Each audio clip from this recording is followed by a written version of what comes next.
Welcome back to the channel, guys. In this episode, we will be learning about WAF or Web Application Firewall bypass. So this vulnerability is pretty simple, and we can we can test it under a minute or so. So basically, if we can access a HTTP page using an internal IP of a target, then then we can say that the target is or the particular scope is vulnerable to WAF bypass.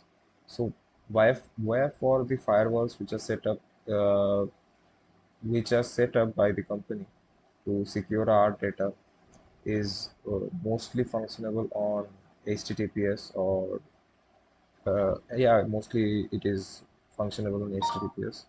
So in that case, if we can access the HTTP page using the internal IPs, you can uh, bypass the firewalls and can perform various attacks which were earlier not possible due to the firewall or HTTPS protocol.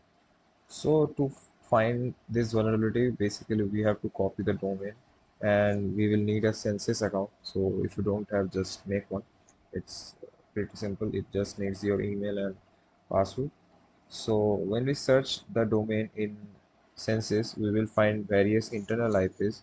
So let's just copy this internal IP and paste it, and we can see that we can access the wordfix domain in HTTP version. So the connection is not secure, and we can perform various attack on it. So yeah, that's pretty much it for this video. I hope I see you in the next video. Bye bye till then.